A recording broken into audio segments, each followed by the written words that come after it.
You feel very, very relaxed and very comfortable.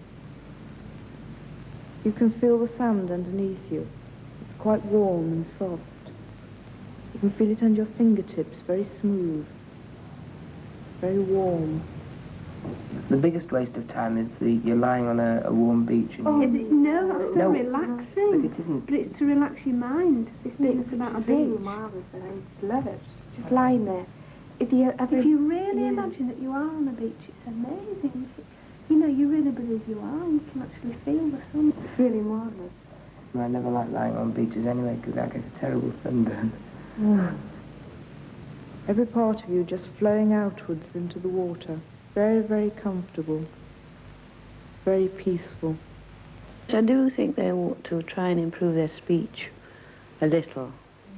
I do. Sort of glaring things, which are just left to glide. It all sort of goes with scruffiness, you know, scruffiness, badly spoken. I don't say everyone ought to be teetle-tottle, but, you know, a general good English. I don't think that's the aim and object of the organisation.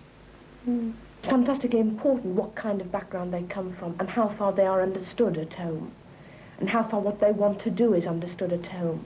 And the tragedy of the situation is that often they're going to have to make a kind of choice between their parents and between us, because some parents disapprove of us. Oh, yes. Angela's mother, my daughter-in-law, she stopped her from going because she was under the impression that this workshop was teaching the students to be unruly. They aren't prepared to compromise, to share the relationship with us, with their parents. They like to be separate. They like to think of us as a separate unit belonging to them. No, I don't know anything about the workshop or anything like that. Nothing. Because Anna doesn't tell us anything about it. She won't tell us anything. I mean, I ask her. She won't tell us anything. Isn't she, Dad?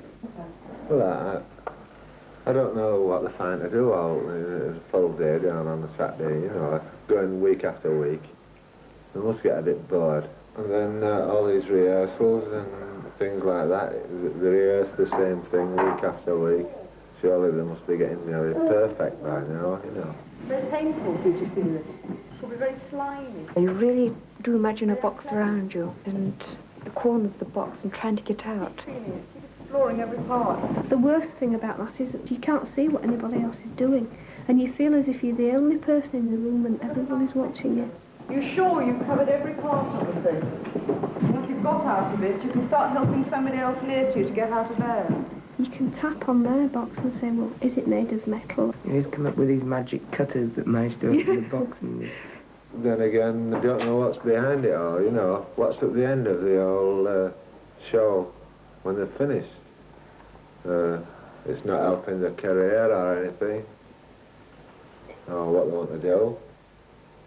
It's, we've rehearsed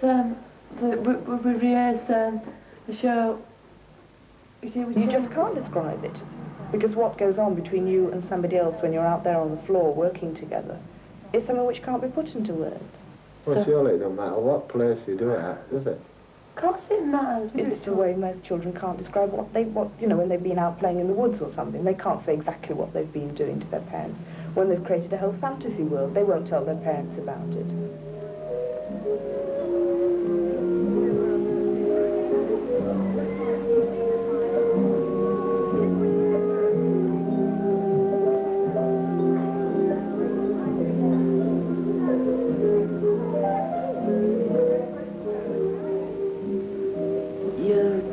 Sort of gain a sympathy for people, you know, you can understand people much better by working with them as you do.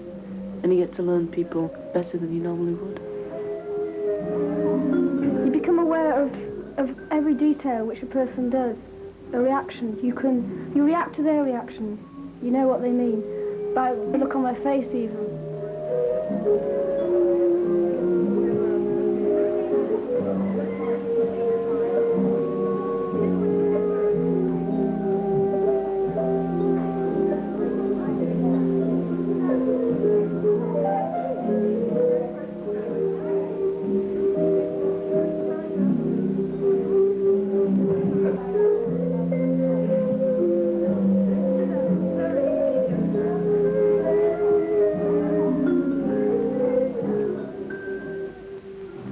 sometimes I find it quite difficult working in a workshop, in fact. Partly because I think of inexperience. You know, it's difficult to get a grasp on what is going on sometimes. But when they're really enjoying themselves, and you can see they're obviously getting a lot out of it, you get a tremendous kick out of it, obviously. You know, when you throw out an idea and they pick it up and really develop it in a way you've never thought about before, and they come up with something, you know, that it just never occurred to you. It's tremendous, you know. Glenn is a pupil at St Thomas Aquinas Grammar School for Boys. And when I first met him at school, he was labelled as the arch hooligan. He could not work with anybody in school. I get into the workshop and I find that I can work with him on whatever level I like. You know, it works as a two-way thing continuously. And far more than affection, far than something to lean on, the workshop is providing an area where he can sort of develop himself all the time.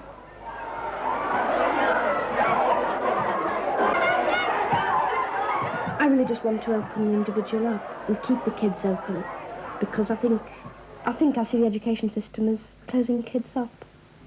Creative activity has a ridiculously small part in the school timetable, so that the real creativity takes place when they're mimicking the teacher, or, you know, freaking out at the Mecca, or trying to build up their own group. And they just feel it's wrong, and they're embarrassed to try and bring the same kind of creativity into the classroom. Teachers are frightened often of letting the kids really enjoy themselves. At school, I was always in trouble. Every lesson I went to, I was in trouble. In a maths lesson, English, I would giggle, mess about with pens, flicking ink. But when I went to drama, I was really good. I didn't muck everything up. I worked. I don't know why. I just thought it was a lot better than doing ordinary lessons, and you could do what you want in drama. You could shout at the top of your voice, run around like hooligans. A lot. And just control with your fingers from here. Just keep it going very slowly. Just push it back into the middle. No further. Just keep your body straight.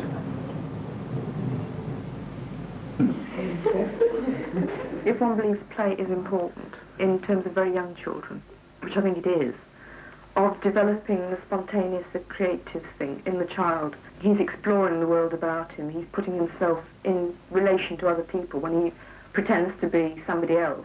He's really working out his relationship to that other person and so forth and so on. The child should be able to maintain this. And there's no reason, just because he goes to secondary school and starts doing homework and all this sort of business, that that element of play should be lost. The creative side of him, the spontaneous side of him, the individual development should continue. And I think this is the trouble, that in so many cases it doesn't continue.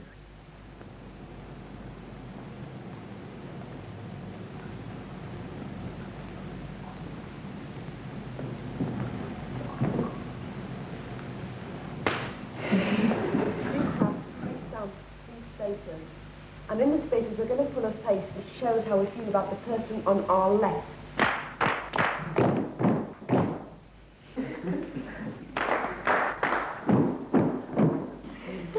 It's not the games, it's what they lead up to that's important. The games, improvisations, talks, discussions in groups, working together. They all help each other. I'll never forget it. It'll be sort of the watershed of my life, really, you know, where I grew up.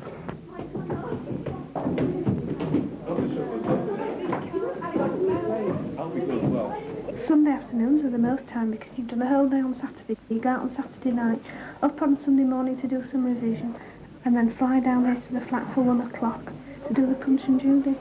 I can't do it anything. Do you want me to do it? I'll probably help. Come on. Do you have it in a virgin? Have you got some certificates? Have you got a certificate? I'll leave the rest of mine. Yeah.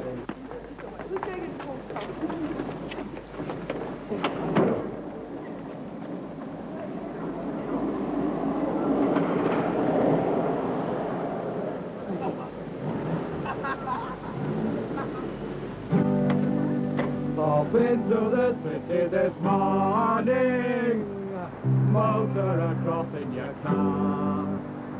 terrible pity this morning. The motorway don't go so far. But oh me, wait and see. You wake up a beautiful morning, and as far as you wander, hitherto yonder, cement, cement, cement, cement, cement, the bloody cement.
Everybody can remember the song we just talked of. Mr. Punch is feeling ill. Mr. Punch is feeling ill. Mr. Punch is feeling ill. So come on, kids, let's give him the pill. No.